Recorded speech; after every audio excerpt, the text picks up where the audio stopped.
नमस्कार दोस्तों, मैं हूं डॉक्टर विवेक चोपड़ा और आज एक बहुत इंपॉर्टेंट टॉपिक जो शायद जितने भी जागरूक लोग हैं या जितने भी एडल्ट्स हैं और यहाँ तक कि बच्चे भी, उनके मन में एक जिज्ञासा ये रहती है कि मुझे इस कार्य में सफलता कब मिलेगी। देखिए, सफलता कब मिलेगी ये डिपेंड करता है कि हम किस कार्य की बात कर रहे हैं। पढ़ाई लिखाई वो भी एक कार्य है, विवाह वो भी एक इवेंट है लाइफ का, जॉब वो भी एक इवेंट है, मेरे को कोई भी अपना भवन खरीदना है या कोई अचल संपत्ति चल संपत्ति खरीदनी है वो भी एक इवेंट है, मैं विदेश यात्रा कब करूंगा ये भी एक इवेंट है, मेरा स्वयं का व्यापार कब शुरू होगा ये भी एक इवेंट है, क्या मैं पार्टनरशिप में काम कर सकता हूं, अगर उसका उत्तर है हां तो क्या मैं कभी भी कर सकता हूं या किसी स्पेसिफिक टाइम की मेरे को इंतजार करनी पड़ेगी तब करूं तो बेटर है, ये भी एक इवेंट है। भाग्य साथ कब मेरा अच्छे तरीके से दे पाएगा ये भी एक इवेंट है। मैं धन कब एकत्रित करना शुरू कर दूंगा, कब मेरे लाभ बढ़ेंगे ये भी एक इवेंट है, क्योंकि हर एक व्यक्ति के जीवन में इतनी सीख तो मिल गई हर एक व्यक्ति को कि कोई भी 2 दिन एक बराबर नहीं होते। किसी दिन लाइफ का स्टाइल एक डिफरेंट होता है, मानसिक स्थिति कुछ और होती है, शारीरिक जो चीज शक्तियां हैं वो अलग तरीके से साथ देती हैं, तो दूसरे दिन किसी और तरीके से देती हैं। हमारे इमोशंस भी चेंज होते रहते हैं। देखिए, सबसे पहले हम समझेंगे कि ग्रह काम कैसे कर रहे हैं। हर चीज ये तो हम सब जानते हैं कि जो कुछ भी जीवन में हो रहा है वो कहीं ना कहीं उसके पीछे ग्रह और नक्षत्रों का साथ है। अब ग्रह 2 तरीके के हैं, एक वो ग्रह जो मेरे जन्म के हैं, ये मेरे जन्म का कोई भी एक ग्रह मेरी जन्म कुंडली के अंदर शुभ या अशुभ हो सकता है। दूसरा वो ग्रह जो गोचर में है, यानी प्रेजेंट टाइम में वो ग्रह किस राशि में गोचर कर रहा है, वो ग्रह जिस राशि में गोचर कर रहा है वो भी मेरे लगन के अनुसार शुभ या अशुभ हो सकता है। तो पहले इसी लेवल तक समझ लेते हैं। यहां पर 4 कॉम्बिनेशंस बनेंगे। एक ग्रह वो जो जन्म का भी शुभ है और गोचर में भी शुभ है। यकीन मानिए ये आपको शुभ रिजल्ट्स देने के लिए सक्षम है। मैंने अभी बोला सक्षम है, मैंने ये नहीं कहा देगा। वो कब देगा वो भी आपको अभी बताऊंगा। सफलता कब मिलेगी यही तो जानना है इस वीडियो में आज, वो अभी बताऊंगा आपको।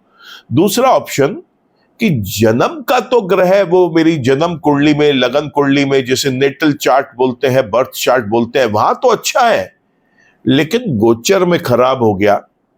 तो देखिए, ये जब कोई भी ग्रह गोचर में किसी एक राशि में आके खराब हो रहा होता है और अगर वो जन्म का शुभ है तो वो हमें बहुत ज्यादा खराबी करेगा जीवन के अंदर, ऐसा नहीं देखा गया। लेकिन वो ये तो निश्चित है कि वो अपनी अच्छाइयों में जरूर उस समय कमी ले आएगा।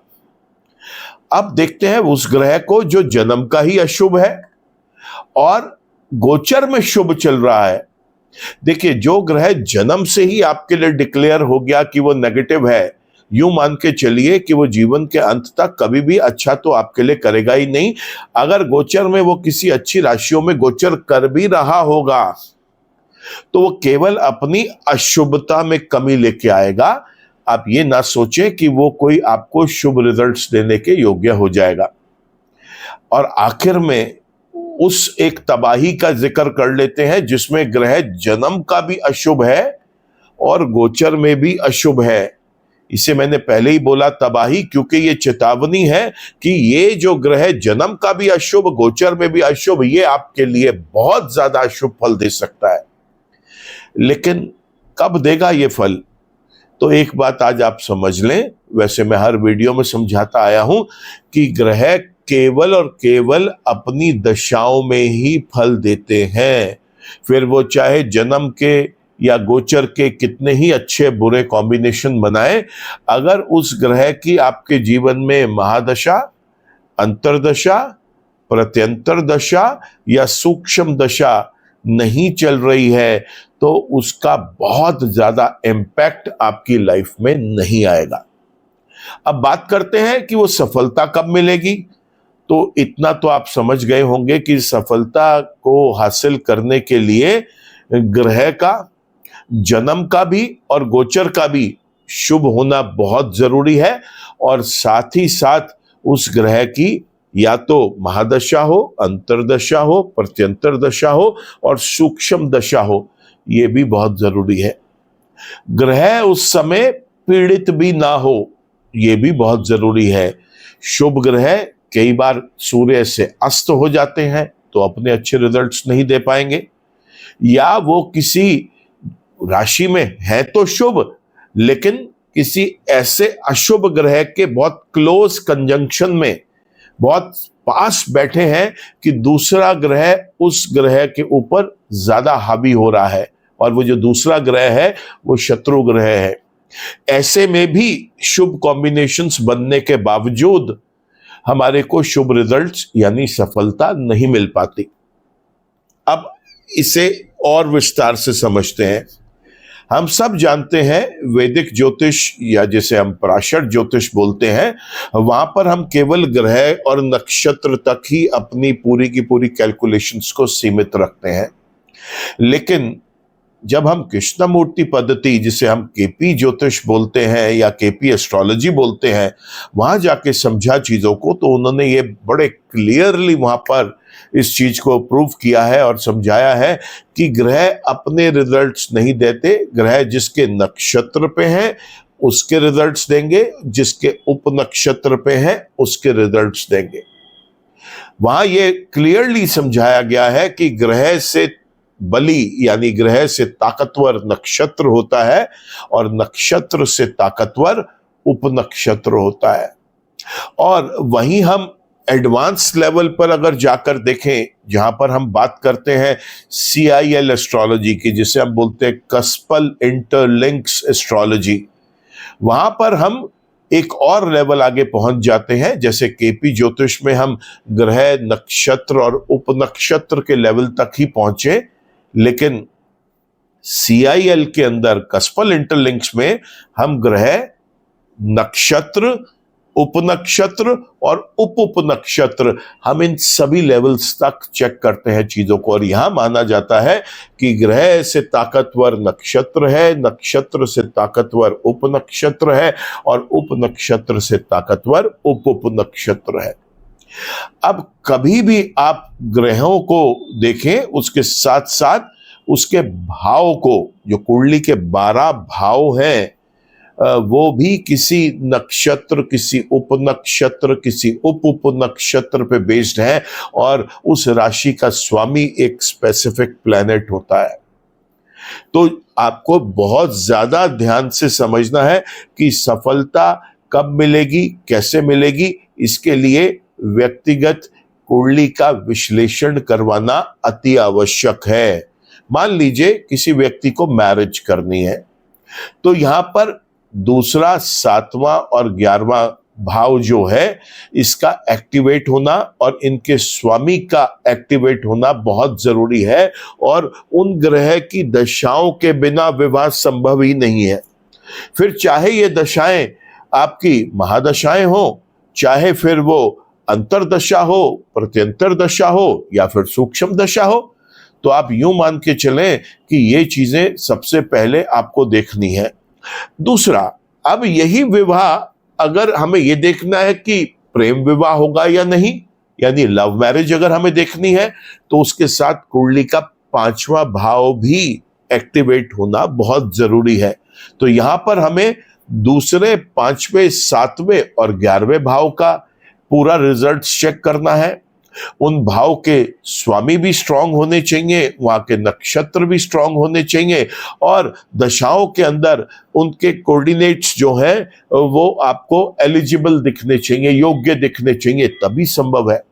नहीं तो कितनी बार हमने ये देखा है, रोज ही देखते हैं लगभग, कि पेरेंट्स के कॉल आते हैं, खुद अब तो जो विवाह योग्य उम्र के लोग हैं वो खुद एजुकेटेड हो गए हैं, वो खुद अपने लिए चिंतित हैं कि बार बार रिश्ते आ रहे हैं लेकिन वर्कआउट नहीं हो रहे। वर्कआउट क्यों नहीं हो रहे? क्योंकि अभी समय नहीं आया। समय क्यों नहीं आया? सफलता क्यों नहीं मिल रही? क्योंकि प्लैनेट के जो कॉम्बिनेशंस हैं वो किसी भी एक हाउस के डिस्टर्ब है, इस वजह से वो नहीं मिल रही। और अगर हम जबरदस्ती कोई कार्य करने की कोशिश करेंगे तो फिर क्या है, विवाह तो हो जाएगा लेकिन क्या उसके बाद वो लोग एक सुखमय जीवन व्यतीत कर पाएंगे? तो सिंपल आंसर है नो। क्योंकि जिस अपनी दशाओं में उन्होंने शादी करी है वो दशाएं ये क्लियरली शो कर रही थी कि इस समय शत्रु प्लैनेट्स के, शत्रु नक्षत्र के, शत्रु उपनक्षत्र के और शत्रु उप नक्षत्रों के पीरियड्स चल रहे थे।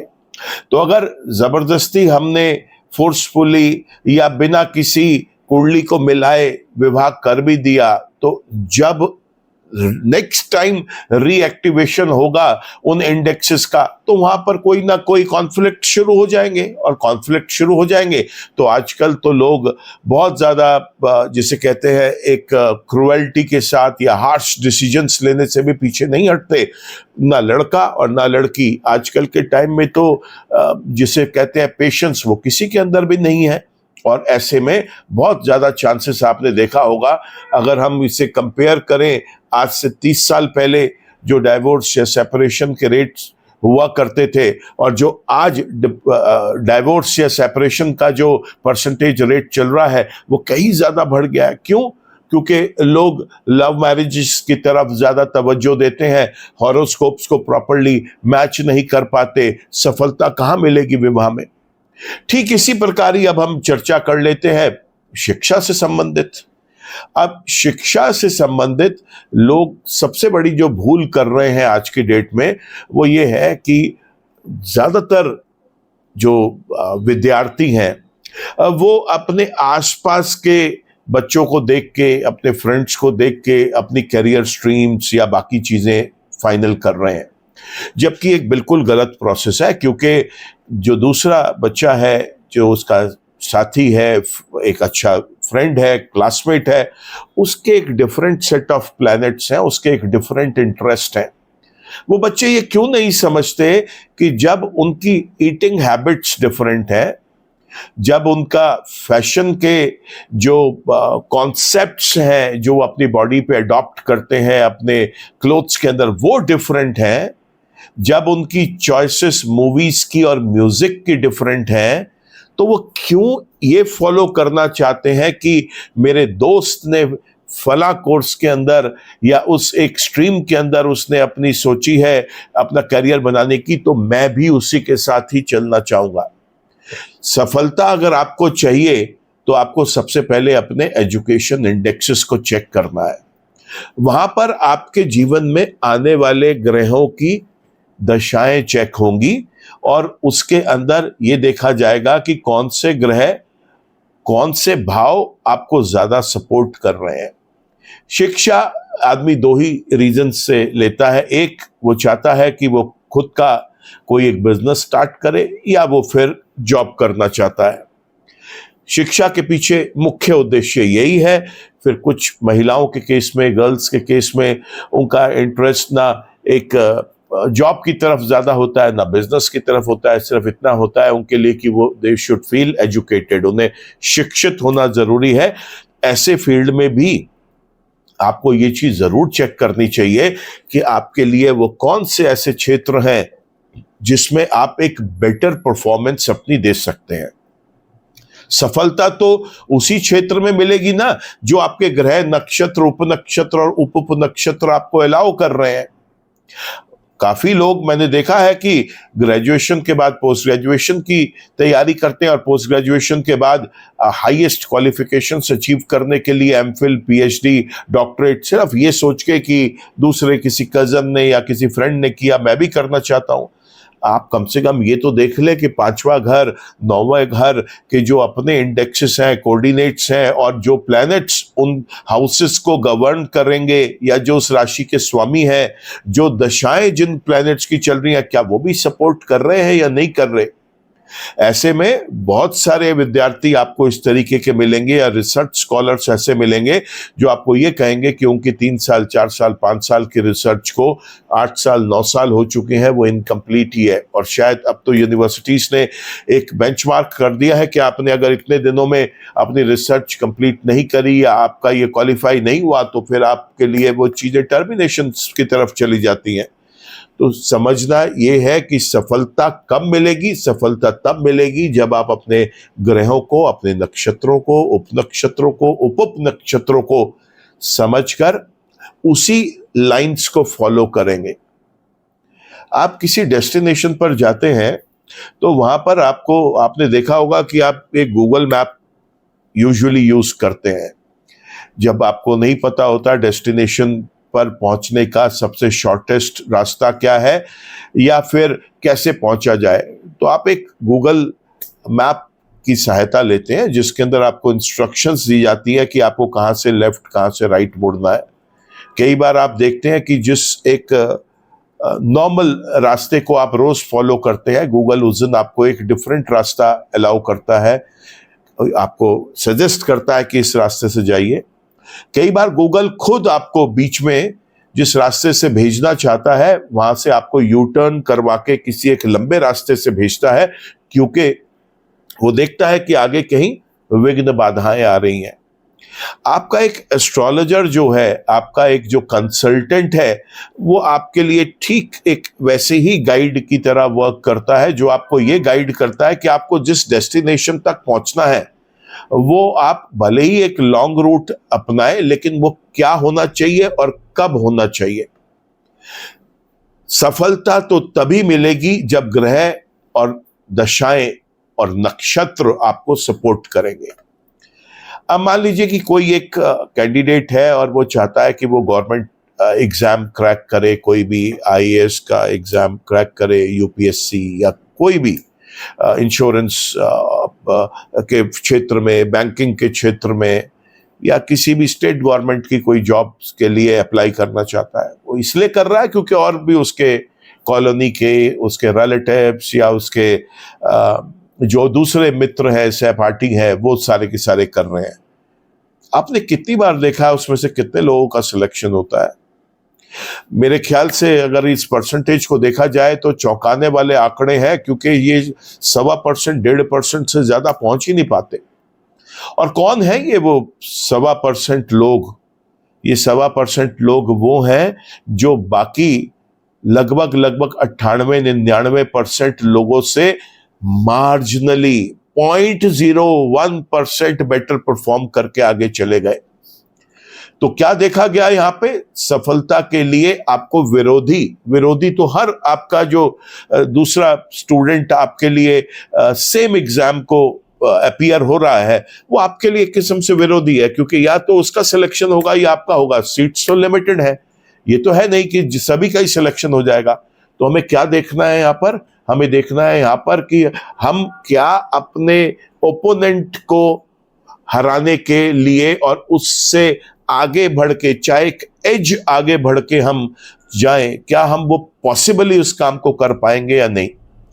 अब अगर हमारी कुंडली के इंडेक्सेस कॉम्पिटिटिव चीजों के लिए नहीं शो करते तो हम स्टूडेंट्स को या जो भी करियर एस्पिरेंट्स हैं, तैयारी कर रहे हैं घरों से दूर, जैसे मैं दिल्ली में रहता हूं तो, और एक ऐसे क्षेत्र में रहता हूं जहां पे यूपीएससी की प्रिपरेशन का एक हब है, करोल बाग, पटेल नगर, ये पूरा का पूरा एरिया हब है। आप जितने भी अच्छे इंस्टीट्यूट्स के नाम आपने अपनी लाइफ में सुने होंगे, वो सारे इंस्टीट्यूट्स लगभग मेरे से 1-1.5 किलोमीटर की विसिनिटी में है। और जहां पर इंस्टीट्यूट्स होते हैं उस कॉलोनीज के अंदर ज्यादातर लोग पीजीज में रहते हैं, और पीजी में रहने वाले काफी बच्चे हमारे पास विजिट करते हैं, या किसी फैमिली फ्रेंड्स या जो कॉलोनी के फ्रेंड्स हैं उनके यहाँ रह रहे हैं, तो उन्हें पता चलता है कि हम एस्ट्रोलॉजी के प्रोफेशन से लिंक्ड हैं, तो वो हमसे कई बार चीजें डिस्कस करते हैं। मैंने तो बहुत गहराई से जाके उनके साथ डिस्कशन किया है, और वहां पर ये देखा है कि उन लोगों के जो सक्सेस का रेट है वो 1% भी शायद नहीं हो पाता, बाकी लोग जो हैं वो विफल हो जाते हैं। अब मैं आपको ये समझाना चाह रहा हूं कि ये जो 1% व्यक्तियों को सफलता मिली, वो केवल वही लोग हैं जिनकी कुंडली ने, जिनके ग्रहों ने, जिनके नक्षत्रों ने, जिनके उपनक्षत्रों ने और जिनके उप नक्षत्रों ने दशाओं का साथ लेते हुए उनको एक विक्ट्री दे दी। ना सिर्फ ये करियर एस्पिरेंट्स की बात करें, स्पोर्ट्स पर्सन की बात कर लेते हैं। एक मैराथन में पता नहीं कितने लोग पार्टिसिपेट करते हैं, दौड़ते हैं। आपने कभी देखा है विनर तो वो फिर एक ही है ना, जिसने फर्स्ट पोजीशन, सेकंड या थर्ड पोजीशन ले ली। फिर चाहे जो दूसरा पर्टिकुलर पर्सन है वो 0.02 सेकंड से पीछे रह गया, उसकी कोई गिनती नहीं होती। इसका मतलब ये नहीं है कि वो हार गया, इसका मतलब ये है कि ये लोग जीत गए, वो लोग भी अपने फिनिशिंग मार्क पर पहुंचे हैं, विजेता वो भी हैं। लेकिन यहां पर तो सिर्फ 3 पोजीशंस तक ही लोगों को लेके जाना था। ये था हमारा एक स्पोर्ट्स का उदाहरण। ऐसे ही मैं आपको एक उदाहरण दूंगा जॉब से रिलेटेड। देखिए, जॉब चाहे कोई व्यक्ति किसी गवर्नमेंट सेक्टर में करे, सेमी गवर्नमेंट सेक्टर में करे, पीएसयू में करे, किसी प्राइवेट ऑर्गेनाइजेशन में करे, किसी मल्टीनेशनल कंपनी में करे, कहीं पर भी करे, किसी दुकान पे करे, कुछ भी करे, अगर कुंडली के वो स्पेसिफिक हाउसेस जो जॉब में प्रोग्रेस और जॉब में स्टेबिलिटी शो नहीं करते, आप ऐसे लोगों को हमेशा देखेंगे कि ये बार बार अपने जॉब्स चेंज कर रहे हैं। ये एक किसी भी जगह पर टिक नहीं पाते, सफलता मिलती ही नहीं। अगर कहीं पर सब कुछ ठीक भी है तो वहां पर जो दूसरे काम करने वाले लोग हैं वही परेशानी का कारण बन जाते हैं। सब कुछ ठीक है लेकिन आपके कोई सीनियर्स या जो दूसरे आपके टॉप लाइन मैनेजर्स हैं वही आपसे कोई एक ईर्ष्या की भावना या कोई एक ऐसा अपने मन में भेदभाव पैदा कर लेते हैं कि आपके लिए किसी जगह पर स्टे करना ही पॉसिबल नहीं है। तो जॉब में भी अगर आपको सफलता चाहिए तो उसके लिए आपके इंडेक्सेस, आपके कोऑर्डिनेट्स सपोर्ट करने चाहिए। आपके ग्रह, खासतौर से आपकी दशाएं उस चीज को सपोर्ट करनी चाहिए।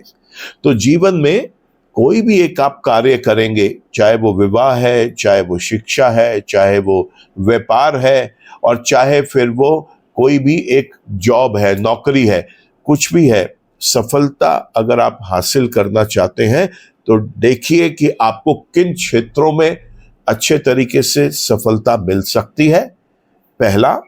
दूसरा, ये देखिए कि वो कब मिलेगी, और वो कब मिलेगी, तब मिलेगी जब आपके शुभ ग्रह दशाओं में गोचर के शुभ ग्रहों के साथ एक तालमेल ऐसा बनाएंगे कि अब उस चीज को एक पुश मिल जाए आगे की तरफ सरकाने के लिए, चलाने के लिए, दौड़ाने के लिए। अगर आप भी चाहते हैं सफल होना और आप ये चाहते हैं कि आपकी कुंडली का एक सही विश्लेषण कराया जाए, तो आप अगर हमसे विश्लेषण कराना चाहते हैं तो नीचे दिए गए नंबर्स पर आप संपर्क कर सकते हैं। Voice call consultation online mode पर, video call consultation online mode पर उपलब्ध है। और अगर आप पर्सनली मिलके कंसल्टेशंस लेने में इच्छुक हैं तो आप उसके लिए भी अपना अपॉइंटमेंट बुक कर सकते हैं। याद रखें दोस्तों, ग्रह जन्म के भी चेक किए जाएंगे, गोचर के भी चेक किए जाएंगे। मोस्ट इंपॉर्टेंट वो ग्रह और वो भाव किसके नक्षत्र, किसके उपनक्षत्र और किसके उप नक्षत्र पे है, ये भी चेक करना आवश्यक है। आपके जीवन में किन ग्रहों की दशाएं चल रही हैं, ये भी चेक करना बहुत इंपॉर्टेंट है। और एक और इंपॉर्टेंट चीज है कि आपके जो जन्म के ग्रह हैं और गोचर के ग्रह हैं, उनमें से कितने ग्रह शिशु अवस्था में है जिसे हम चाइल्ड स्टेट बोलते हैं, कितने ग्रह वृद्ध अवस्था में है जिसे हम ओल्ड स्टेट बोलते हैं, और क्या कोई ग्रह सूर्य से अस्त तो नहीं, क्या कोई ग्रह किसी शत्रु ग्रह से कंजंक्ट तो नहीं। इन सब चीजों का एक पूरा एनालिसिस करने के बाद एक विद्वान ज्योतिषाचार्य आपको मदद करके ये समझाएगा कि सफलता आपको कैसे मिलेगी, किस क्षेत्र में मिलेगी और कब मिलेगी। सफलता का दोस्तों कोई फॉर्मूला नहीं है। आज हमारे पास ऐसे क्लाइंट्स आते हैं जिन्होंने अपना जो एक स्ट्रीम है, मान लीजिए इंजीनियरिंग स्ट्रीम के अंदर ही उन्होंने अपना पूरा का पूरा वर्क कर लिया और आज सफर कर रहे हैं, लेकिन जब उनकी कुंडली देखी तो ये देखा कि ये तो एक बहुत अच्छे अधिवक्ता यानी एक एडवोकेट बन सकते थे, ये एक बहुत अच्छे चार्टर्ड अकाउंटेंट बन सकते थे। और उन्होंने बताया कि उनकी खुद की इच्छा थी कि वो इन दोनों में से किसी एक प्रोफेशन की तरफ जाएं, लेकिन घर का प्रेशर, रिश्तेदारों का समझाना, ये इतना ज्यादा हावी हो गया कि उनको कोई एक ऐसी फील्ड लेनी पड़ गई जो कि उनके इंटरेस्ट की नहीं थी। तो दोस्तों, कभी भी आप कोई भी एक नया काम करने जा रहे हैं और आप ये जानना चाहते हैं कि उसमें सफलता, काम दोस्तों किसी भी तरीके का हो सकता है।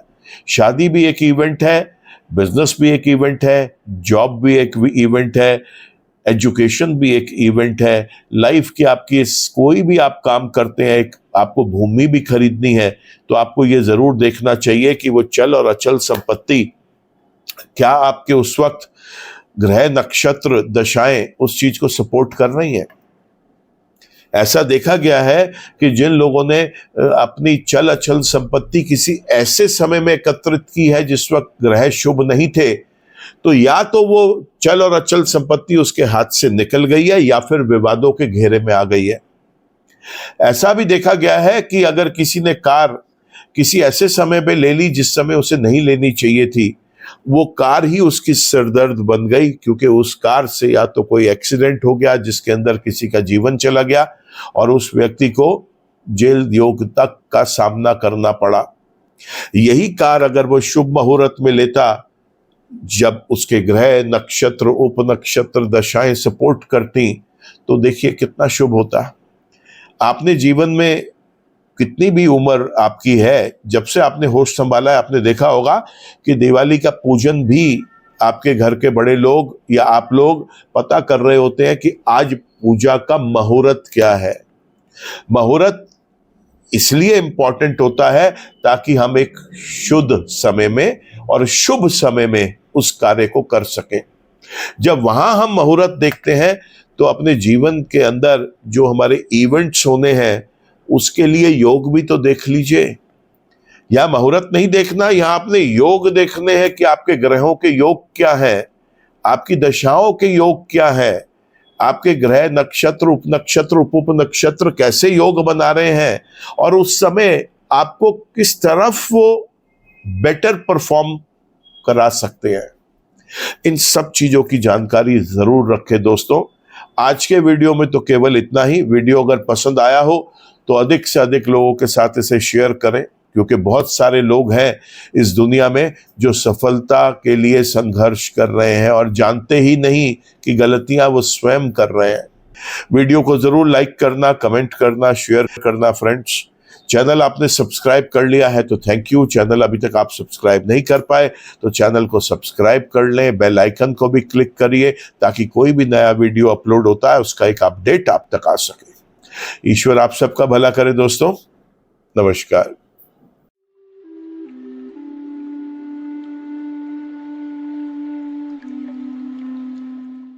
जीवन की सभी प्रकार की व्यक्तिगत, पारिवारिक और व्यावसायिक समस्याओं के समाधान के लिए तुरंत संपर्क करें। डॉक्टर विवेक चोपड़ा, PhD, गोल्ड मेडलिस्ट, विश्व विख्यात ज्योतिषाचार्य एवं वास्तु एक्सपर्ट। कॉल अथवा व्हाट्सएप करें 9311131069 9212431069।